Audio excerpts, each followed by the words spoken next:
जाऊं बलिहारी महाराज सतगुरु की। प्रिय बंदों,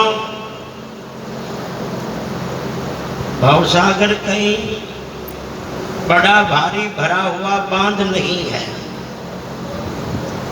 जैसे कोई बिशनपुर जैसे हो, कोई भागड़ा बांध जैसे हो, कोई हिंद महासागर जैसे हो, इन मोह का नाम ही भवसागर है। रामायण कहती है मोह सकल व्याधि कर मूला, सारे दुखों का मूल मोह ही है। रामायण कहती है मोह निशा सब सोवन हारा, देखई स्वपन अनेक प्रकारा। इन मोह रूपी रात में सोया हुआ अज्ञान की निद्रा में ये जीव संसार की कल्पनाओं के अनेक प्रकार के स्वप्न देखता है। और आप सभी जानते हो जितना अनर्थ होता है वो सब मोह के कारण ही होता है। प्रत्यक्ष में देखो, केवल जितना भी प्राणी अनर्थ करता है दो के लिए ही करता है, या तो पेट के लिए या फिर परिवार के लिए। क्योंकि मोह यहाँ तक ही सीमित है, या तो अपने तक है या फिर परिवार तक है। कोई चोरी करे तो या तो पेट के लिए करे या फिर परिवार के लिए। कोई गांव में पाड़वा के लिए करे चोरी है, कोई पाखंड करे, कोई बेईमानी करे, दो के लिए, या तो पेट के लिए या फिर परिवार के लिए।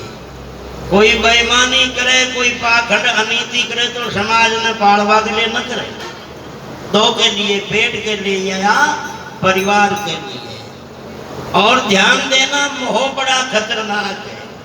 मोह ऐसी चीज है जैसे किसी थैली में से गुलाब के पुष्प रखे हो, उसको निकाल दो, मगर फिर भी खुशबू तो थैली के अंदर रही जाती है। किसी कपड़े में हींग पड़ी हो, उसको चाहे खोल लो, निकाल लो, मगर फिर भी उसमें खुशबू रही जाती है। इसी तरह चाहे वस्तु का त्याग हो जाए, चाहे वस्तु का वियोग हो जाए, मगर फिर भी मोह तो छूटता नहीं है। मोह बड़ा खतरनाक होता है। मोह छूटे को बेटो हो जाओ तो मोह न छूटे, परिवार पोतो हो जाए तो मोह न छूटे। अरे पड़ पोतो और 100 साल के नीड़े आर जड़ा बार के ठिकाना आ जावे तो मोह न छूटे। मोह इतनो खतरनाक है। ध्यान, एक डोकरो मरबा लागियो ना, 5 दिन भली डोगरा की जुबान चुप गई, बोलचाल बंद हो गया डोगरा का। अब परिवार का बेटा पोता सब अगल बगल बैठा रहे, पर डोगरा ने बोलनिया ना आवे, बतलानिया ना आवे। अब बोलनिया तो ना आवे, पर डोगरो बार बार ही पाशा का बाड़ा ही बाड़ाटी जाके डोगरो बार बार पाशा का बाड़ा ही बाड़ाटी देखे। बेटा ने सोची रहे डोगरो टेके गार्डन भूल क्यों दिखे। अभी न खेड़िया तो नारियो पर इनको मन बाड़ा में अटक लियो। बेटा भाग्या जो एक बड़ा डॉक्टर से मिले। डॉक्टर साहब रुपया बोले कितना लाग जाओ, पर 5 मिनट के लिए भी माँ को बाप बोल जाता। डॉक्टर क्यों रहे, ये इंजेक्शन ही 50,000 को लागे तो, पर गारंटी है 5 मिनट तो बोल जाएगा डॉक्टर। हाँ जो चालो आप तो लगाओ, ले लीजिए। बेटा ने सोची 50,000 को कहीं मायने, पाड़ा में जान कतरा लाखों सतूनों दे दियो मेरे 50,000। डॉक्टर आयो हरार के डोगरा के इंजेक्शन लगायो अरे खुली दे जुबान डोगरा की जुबान खुली। डोगरो बोलियो के छोरा उपा को से सुखा की बाड़ा में तो बेटा क्यों रे थारो जड़ा बाढ़ जा रे करम ठोक थारो मरदा भी 50,000 का इंजेक्शन की टोपी दर की ओर फिर भी पांच छुकाबा में मंदरियों रे थारो है। मोह इतना खतरनाक है, बस मोह का नाम ही धीनी माया है। वस्तु का त्याग हो जाता मगर वस्तु की आसक्ति मिटती नहीं है। अरे साधारण मनुष्यों की क्या बड़े बड़ों की नहीं मिटती है। मोह इतना जबरदस्त है जिसे आसक्ति कहे, जिसे अभिमान कहे। माया को प्रचंड वेग पार नहीं जाने दे तो कोई साधु सूरवीर माया जिन जीती है। रिधि होई छल लेत सीधी होई छल लेत नव निधि योगी भोगी जती है। माया जिन ज्ञानी ध्यानी माया जिन अभिमानी माया जिन गृहस्थ त्यागी सबको नचाती है। कहते है अचल राम माया को प्रचंड काम मरे बाद छोड़े नहीं लार होत सती है। इतनी जबरदस्त है ये जीनी माया और ये जीनी माया ही मोह है। इसी का नाम ही आसक्ति है और ये सारे जीव के दुखों का कारण यही है। और मोह होता है अज्ञान से, मोह होता है अज्ञान से, इसलिए अज्ञान की सारे दुखों का मूल कारण है।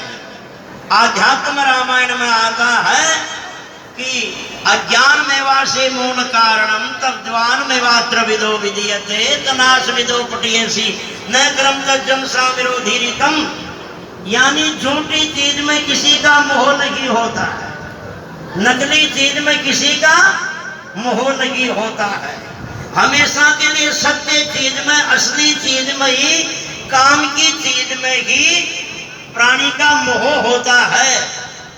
घना कोई भजन गा वाला सत्संग करवा वाला कहे महाराज ज्ञान तो पार है जी, ज्ञान को तो पार ही न पायो।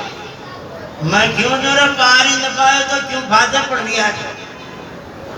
भाई पार ही न पायो तो क्यों फादर पड़ो? और मैं कहता हूँ ज्ञान एक चुटकी का है। शास्त्रों का ज्ञान हो सकता है, अपार हो सकता है, और पूरे शास्त्रों का, पूरी धर्म किताबों का या पूरी भाषाओं का जानने वाला ज्ञानी ध्यानी विद्वान दुनिया में कोई पैदा नहीं हुआ है। इतिहास कहता दुनिया में 2792 भाषा है। 2792 तो भाषाएं हैं। 100 जन्म भी ले ले इंसान तो पूरी भाषा को जानने में सक्षम नहीं हो सकता है। इसलिए शास्त्रों का ज्ञान अपार हो सकता है मगर आत्म ज्ञान में ज्यादा कम जानने की गुंजाइश होती ही नहीं है। आत्मा तो आत्मा है, ज्यादा भी क्या जानेगा। और आत्मा से परे नजदीक और चीज भी नहीं दूंगी, कम भी क्या जानेगा। वेद कहता यस्मिन् में विज्ञाते सर्वम् इदं विज्ञातम्। जिसको जानने से सब कुछ जाना हुआ हो जाए उसी का नाम आत्मा है, बस उसी का नाम परमात्मा है। पेंगल उपनिषद में आता दग्ध जैसे नास्ति भगवसे पचनम यथा ज्ञानाग्नि दग्ध जैसे नैचे श्राद्धे नैचे क्रिया। अरे पकी हुई खिचड़ी को दोबारा चूल्हे में चढ़ाना नहीं पड़ता। जो लकड़ी जल के कोयला हो चुकी उसे दोबारा आग लगाने की जरूरत नहीं होती। जिसे जानने के बाद में जानना बाकी नहीं रहता, जिसे पाने के बाद में और कोई पाना शेष नहीं रहता, उसी का नाम परमात्मा है, उसी का नाम आत्मा है। इसलिए ज्ञान तो बस इतना है, ध्यान देना, ज्ञान और अज्ञान इतना है। जैसे किसी की जेब में 2000 का नोट है मगर वो नकली है, मगर जिसकी जेब में है उसको पता नहीं है कि ये नकली है। उसको तो यही विश्वास है कि ये असली है, तो उसमें उनका मोह रहता है ये कहीं गल न जाए, कहीं गिर न जाए, कोई चोर ना चुरा ले, कहीं जल न जाए। और उस 2000 के नोट को लेकर बैंक में गया, मैनेजर ने देख करके कह दिया ये नोट नकली है, दोबारा लेकर कहीं आना या जाना मत, नहीं तो 6 महीने की जेल सजा होगी और जुर्माना अलग होगा। बोलो फिर किसी को कहना पड़ता कि तुम इन जेब से निकाल फ्रो छटकार है, जो ही नकली बनारो ज्ञान हुयो और उनको छिटकाने में वो तो वही देर नहीं करता है। इसी तरह अज्ञान में ये मिथ्या या असत्य जगत भी सत्य नजर आता है, असली नजर आता है, मगर ज्ञान होने के बाद में मिथ्या मिथ्या और सत्य सत्य नजर आता है। मिथ्या में मिथ्या बुद्धि और सत्य में सत्य बुद्धि हो जाती है। बस इसी का नाम ज्ञान है। अपनी पुस्तक में एक छंद आता है, नकली रुपया नोट यदि ना नकलपन जिनको पता, करता हिफाजत कदर से जन मनोरथ मानता, आसक्ति छिन में टूटती नकल है ये जान रहे, भारती पूर्ण फर्क यही ज्ञान और अज्ञान रहे। ज्ञान में और अज्ञान में बस इतना अंतर है। मगर मोह कब मिटेगा? जब अज्ञान मिटेगा। और अज्ञान कब मिटेगा? जब ज्ञान होगा। और आपको पता ज्ञान कैसे होगा? ज्ञान होगा कब? ज्ञान कोई मार्केट की चीज नहीं है, पैसों से खरीदने वाली चीज नहीं है, किसी जेग से मिलने का सामान नहीं है। ज्ञान एक श्रद्धा की भूमि में पैदा होता है, वह भी गुरुदेव संतों की कृपा से, भगवान की कृपा से। जिसके अंदर श्रद्धा होती है और श्रद्धा के साथ साथ में गुरु भी ज्ञानी मिले, उसको जाके आत्मा का ज्ञान होता है। और चाहे भजन गाने वाले मिले, चाहे संत कहाने वाले भी मिले, मगर दुनिया में सच्चा गुरु मिलना भी कठिन है। भगवान कृष्ण गीता में कहते बहुना जन्मान मनते ज्ञानवानम प्रपद्ये वासुदेवम सर्वमिति से आत्मा सुदुर्लभ है अर्जुन। आत्मा ही परमात्मा है, परमात्मा ही सत्य है, वो सबका स्वरूप है। ऐसी दृढ़ निष्ठावान कोई महापुरुष मिल जाना भी अनेक जन्मों के पुण्य का प्रभाव है। और ऐसा गुरु मिले तो सच्चा चेला मिलना भी, सच्चा सत्संगी मिलना भी बड़ा मुश्किल है। उपनिषद कहती है कोटि जन्मार जिते पुण्य ममी भक्ति प्रजायते, करोड़ों जन्मों के पुण्य का कोई प्रभाव प्रकट हो, जिसके अंतःकरण में ज्ञान की प्रथम भूमिका पैदा होती है, जिसे शुभेच्छा कहा जाता है। वेदांत की भाषा में ब्रह्म जिज्ञासा या मुमुक्षुता कहा जाता है। अरे जिसको श्रेणी में उत्तम अधिकारी कहा जाता है, ऐसा भाव पनपना भी कोई सहज नहीं है। और सच्चा गुरु मिल जाए और सच्चा चेला मिल जाए तो पेट्रोल को भभकने में समय लग सकता है, मगर आत्मज्ञान होने में समय नहीं लग सकता है। ज्ञान वो चीज है दुनिया में, मगर घोटाला कहाँ हो रहा है? ध्यान देना। सत्संगे बहुत हो रही है, बहुत हुई है। हमारे जैसे चिल्लाने वाले संत अनेक चिल्ला के गए हैं, मगर जितना सुधार बदलाव होना चाहिए था हुआ नहीं है। क्यों नहीं हुआ? बस यही घोटाला है। क्या एक राजा एक पंडित 7 बार सप्ताजी सुन चुके हो। राजा एक पंडित 7 बार भागवत कथा सप्ताजी सुन चुकिया और बचवा चुकिया, कथा करा चुकिया। एक दिन राजा विचार करियो रहे, ये पंडित 7 बार सप्ताजी करवा चुकिया, सुन चुकिया, पर अपनी भावना में रति भर बदलाव आयो को न, फर्क पड़ियो को न। तो बात कहीं जाइए पंडित में कसर जाएगा, अपने अंदर कसर है, गड़बड़ कहाँ है? राजा पंडित ने क्यों, पंडित जी 7 बार भागवत की कथा करा चुके और सुन चुके हो, पर हमारी भावना में बिल्कुल फर्क पड़ियो नहीं है। मुँह तो यह कमी समझ वो छाऊ कसर था के अंदर जैग मारे अंदर गड़बड़ी कहाँ है? ये बात को जवाब मैंने खान मिल जावे न तो ये वर्षा की खुराक को दवाड़ो खडेलो खाल का दिन में था को रार के पंडित को कांपियो जब पीन गिरो जन्म कुंडली उल्टी फड़की दी कई करे। शाम का पंडित जी गुरु जी ने जार कियो गुरुदेव राजा कियो के 7 बार सप्ताह जी करा चुके और सुन चुके हो पर मारे भावना में रति पर फर्क पड़ियो को है। ई बात को राजा कियो के गड़बड़ पंडित में है कि मारे अंदर है। ई बात को जवाब राजा में खान मिल जावे नहीं तो राजा मन कैद के अंदर करे। गुरुजी खेरिया जब पंडित ने खाल मन भी साथ में ले चल जो राजा के पास। दूसरे दिन पंडित जी राजा के पास में गुरुजी ने लेकर गया। महात्मा बोलिया रे बोल राजा क्या प्रश्न है तेरा? कि बस वही प्रश्न है गुरुदेव 7 बार खता करा चुके हो सुन चुके हो पर मारे भावना में बिल्कुल बदलाव फर्क पड़ियो को। मैं तो यार समझबो चाहूं पंडित में कसर है कि मारे अंदर कसर है। महात्मा राजा ने खेरिया राजा भली तो एक बात बता भोजबा वाला की सीट खा रहे करे कि नीचे और बता वाला की ऊपर क्योंकि भोज वालों शीशे को रूप है शीशे का पद छोटा होता है और बताने वाला गुरु का रूप होता बताने वाले गुरु का पद बड़ा होता ऊंचा होता है। भगवान कृष्ण ने अर्जुन से कहा था तत्विधि प्रणिपातेन परिप्रश्नेन सेविया है। तो गुरुजी राजा ने खेरिया भरी तो आसन में सुन बैठो बैठो पटेलाई मत करे नीचे उतर आसन ने छोड़। राजा आसन में छोड़ नीचे बैठ गया और राजा को आसन तो जी में महात्मा बैठ गया। अब आप जाना चाहिए तो सीट नहीं तो सलाम है कुर्सी कोई चमत्कार है।